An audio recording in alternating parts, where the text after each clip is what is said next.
Hello guys, so welcome back to my channel. तो guys अपने मैरिटन ऑर्डनरी गर्ल के चैप्टर 9 तक डाल दिए थे। So guys now let's move to the chapter number 10। खनक शर्म निवास में। कनक की पलकें बार बार झपक रही थी। रियांश प्यार से उसका लेफ्ट हैंड पकड़ता है और उसकी रिंग फिंगर में वह रिंग पहना देता है और प्यार से उसके हाथों पर किस करता है। अब आगे।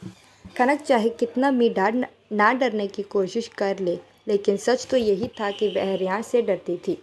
उसका कोल्ड ऑरा और उसका गुस्से वाला नेचर, वह अपने नॉर्मल गुस्से में भी किसी भी अच्छे खासे मर्द को भी डरा सकता है। तो कनक तो सीधी सादी मासूम सी लड़की, वह बेचारी हिम्मत तो करती, पर कहीं ना कहीं उसे डर रहता कि उसके किसी भी ऐसे वैसे रिएक्शन से रियांश नाराज़ होकर उसकी फैमिली को नुकसान न पहुंचा दे। इसी डर के कारण वह हमेशा चुप हो जाती। जब उसने देखा कि रियांश ने एक बहुत ही एक्सपेंसिव रिंग उसे पहनाई है तो वह बोले बगैर रह नहीं पाई। वह तुरंत अपनी धीमी आवाज़ में बोली, यह रिंग तो बहुत महंगी लग रही है, यह मैं कैसे ले सकती हूँ, और वैसे भी मुझे इतनी एक्सपेंसिव चीज़ें पहनने की आदत नहीं है। दरअसल वह रिंग कोई आम रिंग नहीं थी, उसमें एक एडवांस्ड फीचर का ट्रैकर था। रियांश ने धीरे से खनक के होठों पर उंगली रखी और उसे चुप कराते हुए मदहोश आवाज़ में कहा, अब तुम्हें आदत डालनी होगी जान, क्योंकि अब तुम मिसेस रियांश सिंघानिया हो, कोई आम लड़की नहीं।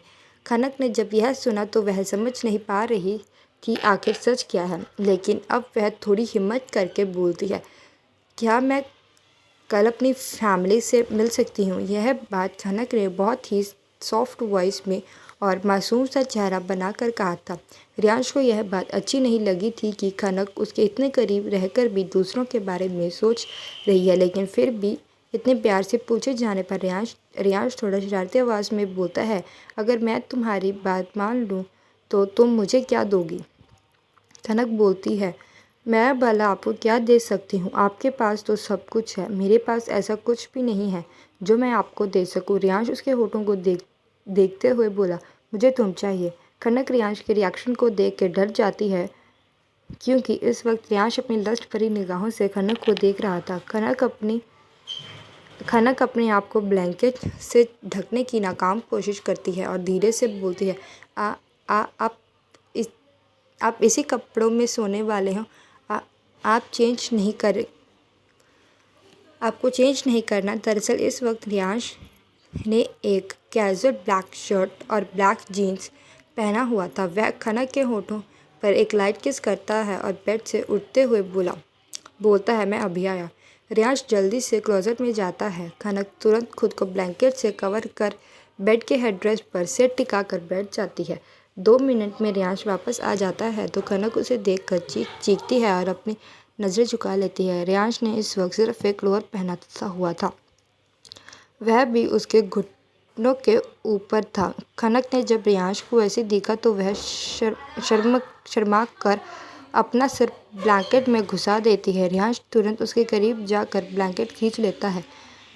खनक ने अपनी आंखें बंद कर रखी थी। रियांश उसके पास बैठ जाता है और थोड़ी सख्त आवाज़ में बोलता है, खनक आंखें खोलो अपनी। खनक अपनी लड़खड़ाती आवाज़ में बोली, न न नहीं, आप पहले कपड़े पहनो। रियांश ने खनक को कमर से खींच के अपने गोद में बैठा लिया और अपने करीब कर लिया। वह फिर से बोला, खनक आखिरी बार बोल रहा हूँ, आंखें खोलो अपनी।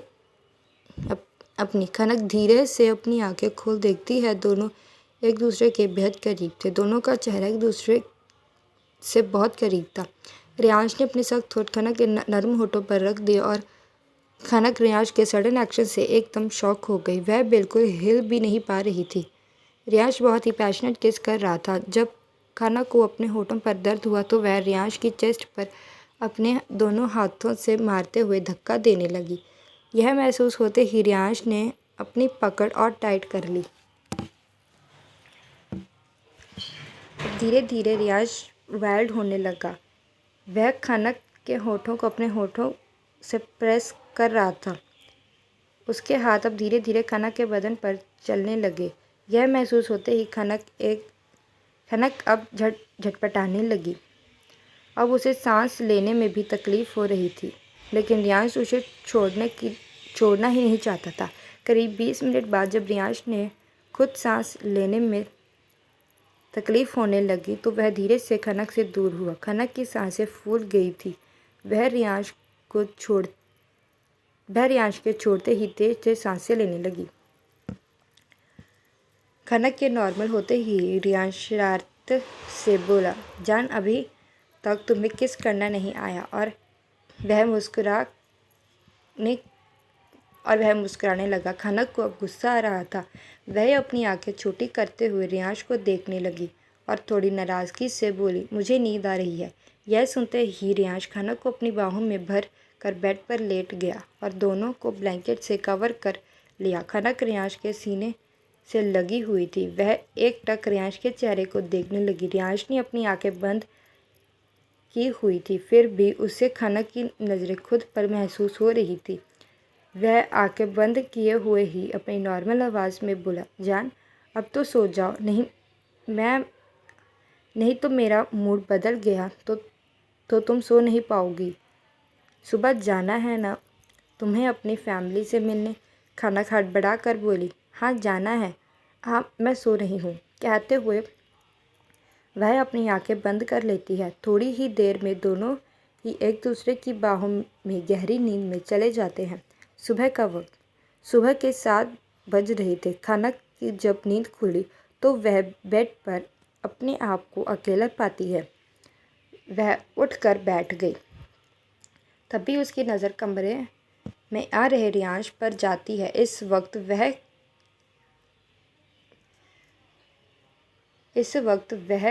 किसी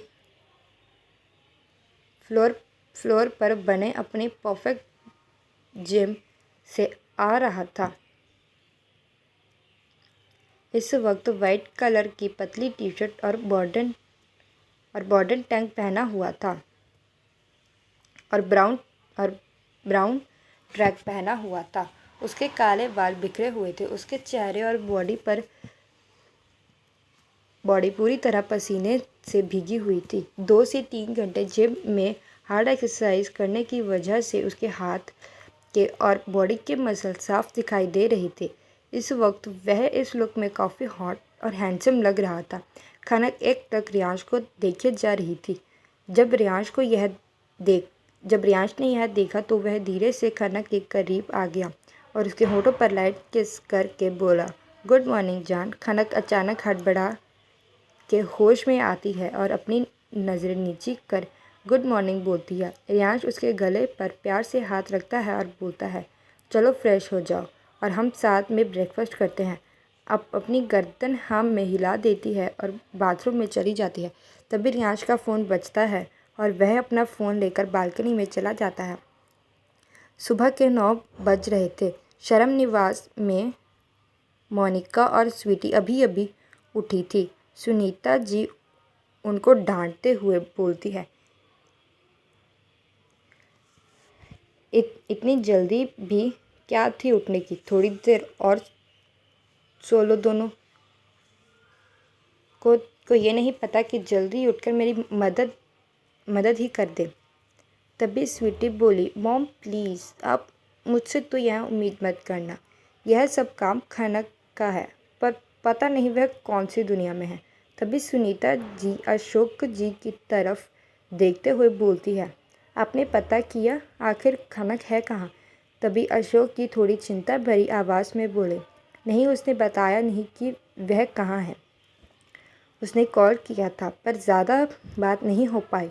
आज सुबह ही मैंने उसी नंबर पर सामने से कॉल किया था। उन्होंने बोला आज खनक आएगी। मोनिका बोली, लेकिन पापा उसने कुछ तो कहा होगा कि वह कहाँ गई है, उसके पास तो फ़ोन भी नहीं है। तभी डोर बेल बजती है। स्वीटी जाकर दरवाज़ा खोलती है तो सामने खनक थी और साथ में एक और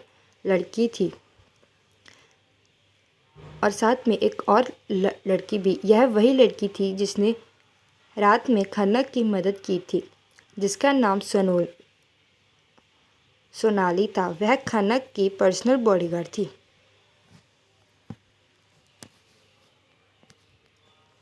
स्वीटी दोनों को अंदर लेकर आती है। जब सभी खनक को देखते हैं वह हैरान रह जाते हैं क्योंकि खनक ने इस वक्त एक नीले रंग की सिंपल मगर डिज़ाइनर और एक्सपेंसिव साड़ी पहनी थी। मांग में सिंदूर और गले में बहुत ही एक्सपेंसिव मंगलसूत्र पहना था जिसमें आर के दोनों लेटर मिक्स कर पेंडेंट बनाया गया था और यह मंगलसूत्र बहुत ही डेलिकेट और स्टाइलिश था।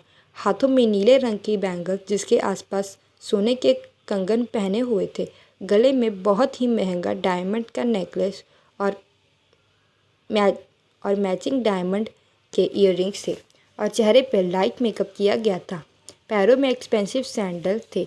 माथे पर डायमंड की बिंदी। खनक इस लुक में बहुत ही खूबसूरत लग रही थी। सब आंखें फाड़े बस खनक को देख रहे थे।